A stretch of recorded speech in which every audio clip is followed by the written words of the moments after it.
for us, the big opportunity is to be able to create a marketplace for all of adventure travel. Sick. So kite surfing is our next big focus, but also surfing, fly fishing, scuba diving, Mm-hmm. safari, mountain biking, you name it, rock climbing. Yeah. There's all, a huge outdoor industry.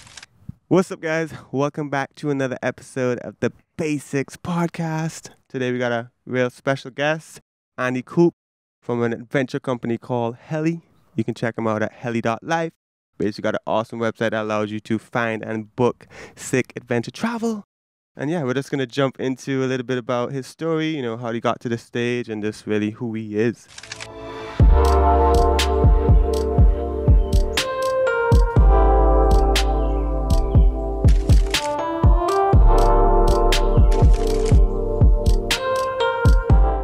So what's up, man? Welcome to the pod. What's up, brother? Thanks for having me. How's it going, I love your hype, man. You got that great twang with all your verbal lingo. Thanks, bro. So what a place that we have here, huh? Yeah, in Dakla, man. Thanks for bringing me out. It's pretty much 9 a.m. in Dakla. Yep. Sun's coming up. Yep. Wind's already kicking. Great time for a podcast. So yeah, man. So I just kind of want to jump into a little bit, about you personally. Like, what's your story? How did you get to this stage where, like, you have an adventure company and you have a website and you're doing these trips? Like, how did you get to that? 100%. Well, I guess, the quick story. I grew up on the East Coast. I was born in New York City. I was always a passionate skier, so I come from a ski family, and I learned to ski at the age of 3. And that was always a big thing for me. After college, I had the opportunity to move out to Vail, Colorado. Okay. Which was kind of a divergence from kind of what a lot of kids that were graduating, my friends were doing. They were just going straight to work on Wall Street or moved to Boston or New York City to work in the corporate scene. And I was like, that's cool, but, I want to do this. I want to pursue skiing. So I moved out to a ski town in Vail, which is a big North American ski resort in Colorado. I worked in a ski shop. I sold ski boots. I sold skis, jackets.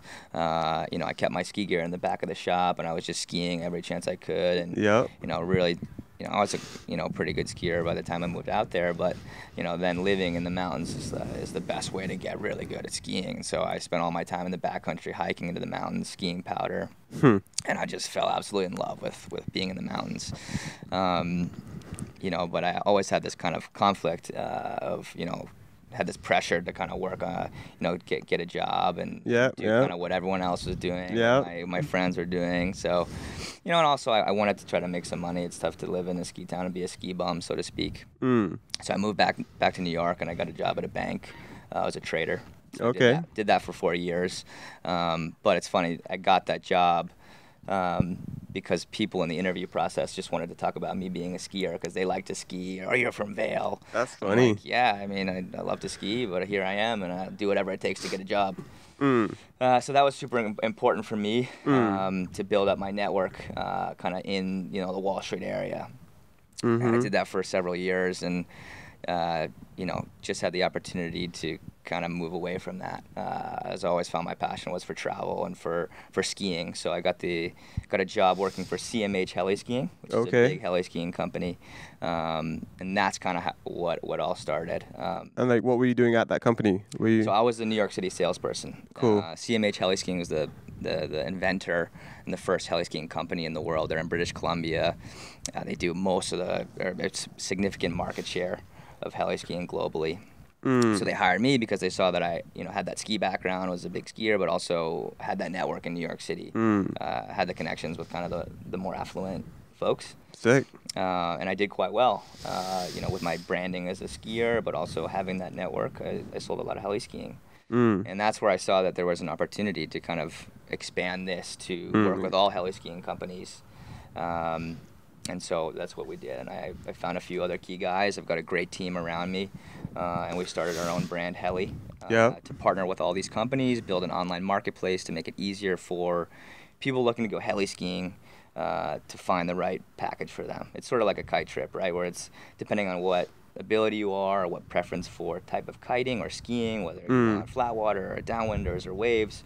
Same with heli skiing. You need to kind of, be able to educate the customer on where they're going. So Definitely. that's the value that we add. Yeah. And now in the last year, we've opened up into kite surfing. Yeah.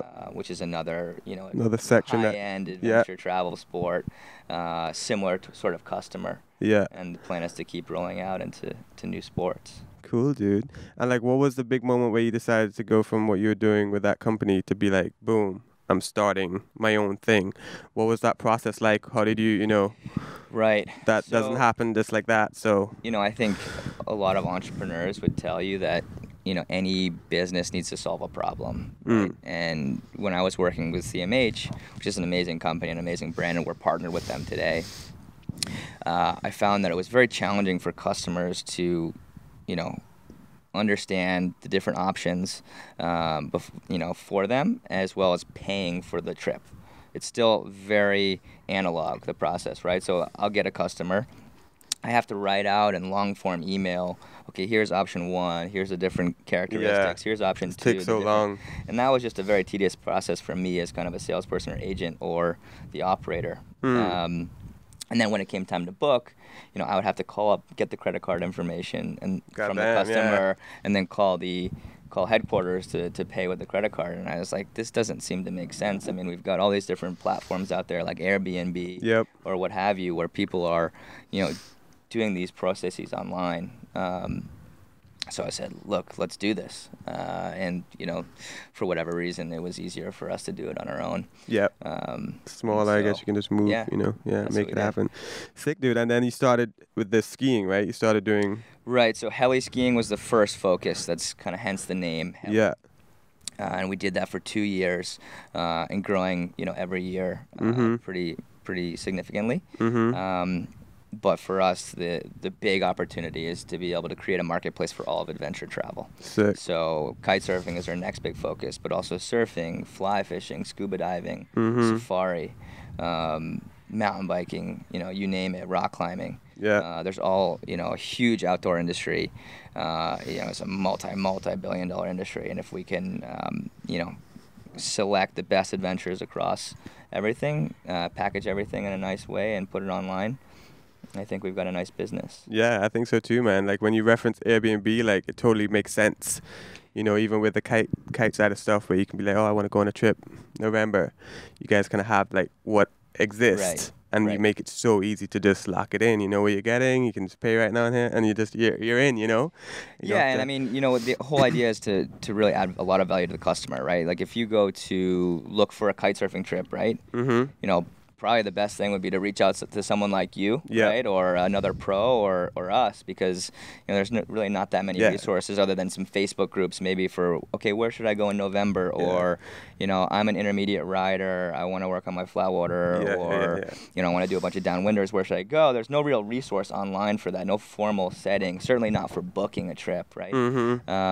So that's where we come in. Dope, man. Sick. And a lot of these destinations like where we are, Dakla PK25, they've got great businesses here that they're always open to new ways to market themselves. Yeah, for sure. And we add a level of credibility to that. Yep. Super dope, man. Killing it. So that's your main goal with the company, basically, just to make adventure travel like easy to find and easy to book. For sure. I think we're now in a generation where the younger generations really value experiences over material items, right?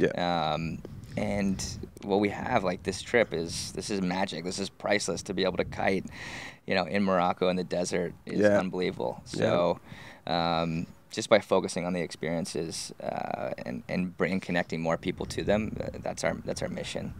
Meeting new friends. Learning more about yourself. Dude. That's our goal.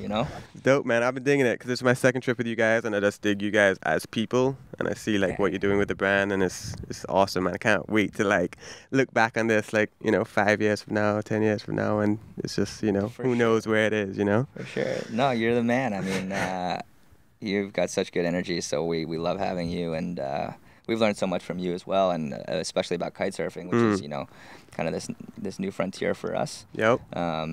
been a process, but it's been a really fun one. Yeah, dude, appreciate it. So yeah, that kind of leads into the next question, man. When did this kite stoke start? You know, when did kiting grab a hold of you and just take you on this, you know, Well, new path? that's a good question. So, you know, for skiing, right? Like everyone on our team is a pretty accomplished skier, a very strong skier, and we think that's really important for the brand to be authentic. And so when we realized that kite surfing was going to be our next focus, it was like, okay, we better get our kite games up because you can't fake it, right? You have to really be able to, you know, hang and, you know, go out there and shred and, you know, hopefully have some stylish tricks. Yeah. So for us and for me and for Brandon, you know, another guy on our team, it started probably about 18 months ago where we were like made a real commitment to really getting going and kiting as much as we could. Yeah. And we've been around the world to some amazing places with Heli, fortunately, which has been awesome. Kiting with guys like you. Yeah.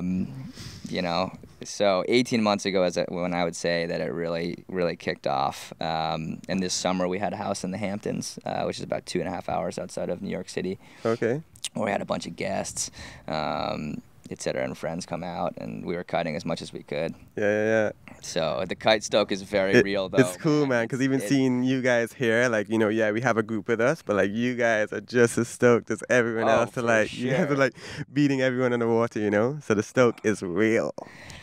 And, like, the thing is, like, you come to a place like this, right, and the conditions are so epic. Yeah. Like, I don't know, it's just not an everyday sort of thing to be able to experience just this butter soft, flat water. And just be able to kite whenever you want, consistent all day. winds. It's just priceless. So yeah, I mean, I can't wait to I just want to make more progress, man. I just want to learn new tricks. I want to get more style. You know? Yeah. Like I feel like I'm still early on and in the progression where every ride I'm learning something new or improving on something, which is really rewarding for me to be able to do that. Because I don't think, you know, that's the same with my skiing anymore. I think I've sort of plateaued. Yep. I hear you, man. That is the cool thing about kiting. Like, there's kind of a lot of little stuff you can learn, and especially stage you're at, kind of every session you are learning something. Yeah, so it's like so rewarding just riding every day. For sure. Sick, dude. So what do you think the best trip you've probably done so far, whether it be skiing or kite related? Like, what would you say would be like top 1-2 trips that you did, where they were? Sure. Like, just to give us a little, you know. Let's do one for ski and one for kite. Let's do that. That's easy.